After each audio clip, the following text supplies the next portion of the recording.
माहीजुनी किचनमध्ये तुम्हा सगळ्यांचं मनापासून खूप खूप स्वागत आहे। तर आज आपण इथे उपवासाची साबुदाण्याची खिचडी कशी बनवायची ते बघणार आहोत। खिचडी बनवताना साबुदाणा कसा भिजवायचा ते सुद्धा पुढे मी सांगणार आहे।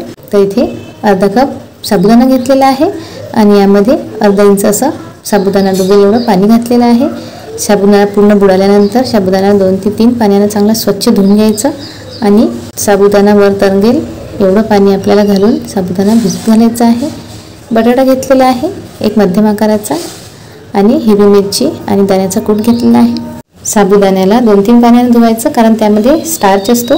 तो स्टार्च निघाल्यानंतर साबुदाणा भिजल्यावर मोकळा होतो। स्टार्च असताना साबुदाणा भिजल्यावर सुद्धा चिकट लागतो आणि आपली खिचडी सुद्धा चिकट होते। तर इथे मी कढई गरम करायला ठेवलेली आहे आणि कढईमध्ये अगदी अर्धी पळीभर तेल घातलेलं आहे। तेल गरम झालेलं आहे, त्यात मिरच्या घालून घ्यायच्या आणि मीठ सुद्धा घालून घ्यायचं आणि चांगलं परतून घ्यायचं। आता मिरच्या छान भाजलेल्या आहे। इथे तुम्ही मिरची किंवा आल्याचा ठेचा करून सुद्धा घालू शकता, तोही खूप चविष्ट लागतो खिचडीमध्ये। जो बटाटा आपण कट करून घेतलेला होता तो यामध्ये घालून घेऊ आणि बटाट्याला चांगलं मिरचीसोबत मिक्स करून घेऊ।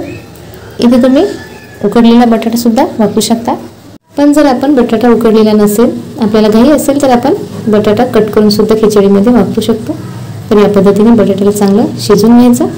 बटाटा व्यवस्थित शिजेपर्यंत आपण दुसरं काम करून घेऊ, म्हणजे त्यामुळं खिचडी आणखी सुद्धा मोकळी होणार आहे।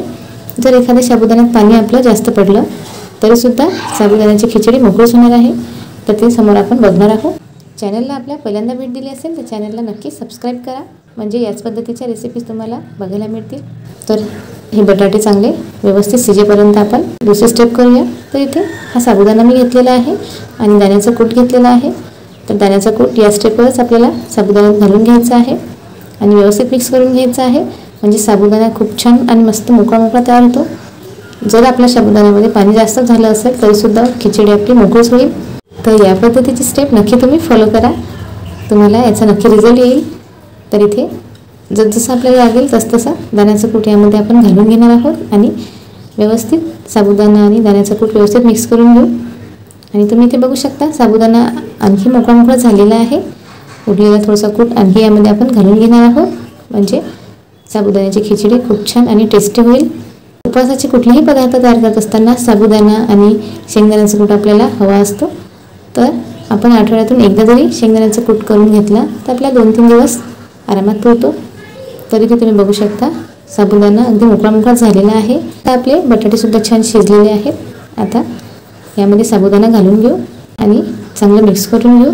या पद्धतीची खिचडी खायला सुद्धा खूप मस्त आणि टेस्टी लागते आणि उपवास जरी नसला तरी सगळ्यांनाच घरातल्या सगळ्या मंडळींना खिचडी खायला आवडते। तर त्यासाठी आपण जास्त प्रमाणात सुद्धा खिचडी करू शकतो, याच पद्धतीने करायची आणि अगदी झटपट तयार होते। खूप जास्त जिन्नसांची आवश्यकता भासत नाही। उपवासाचे तळलेले पदार्थ खाल्ले तर तेलकट होतात, त्यामुळं या पद्धतीने मस्त अशी खिचडी करायची।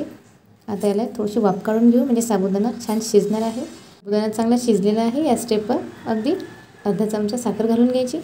तुम्हाला नसेल आवडत तर तुम्ही स्किप देखील करू शकता। साखर घातल्यानंतर चांगलं मिक्स करून घ्यायचं। आता खिचडी व्यवस्थित आपली शिजलेली आहे आणि इथे मस्त मोकळी खिचडी झालेली आहे। तुम्हाला जर आणखी तिखट आवडत असेल तर लाल तिखट घालायचं आणि लाल तिखट घातल्यामुळं खिचडीला कलरसुद्धा मस्त येतो। थोडंसं अगदी चिमूटभर मी लाल तिखट घातलेलं आहे। मिक्स करून घेऊ। आषाढ एकादशी असल्यामुळं उपवासाचे पदार्थ आता केले जाणार आहे आणि सगळ्या घरोघरीच आषाढ एकादशीचा उपवास केला जातो। तर इथे आपली खिचडी छान तयार झालेली आहे। आता गॅस आपण ऑफ करून आणखी एकदा मस्त दणदणीत याची वाफ काढून घेणार आहोत, म्हणजे यातले सगळे जिन्नस चांगले वाफवले जातील। आता इथे खिचडी एकदम तयार झालेली आहे।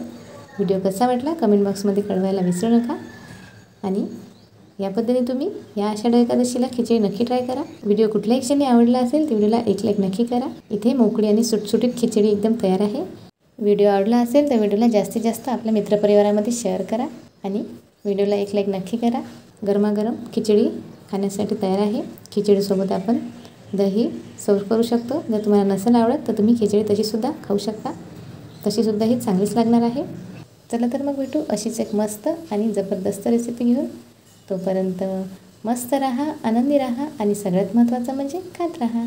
आणि सर्वांना आषाढ एकादशीच्या खूप खूप मनापासून शुभेच्छा।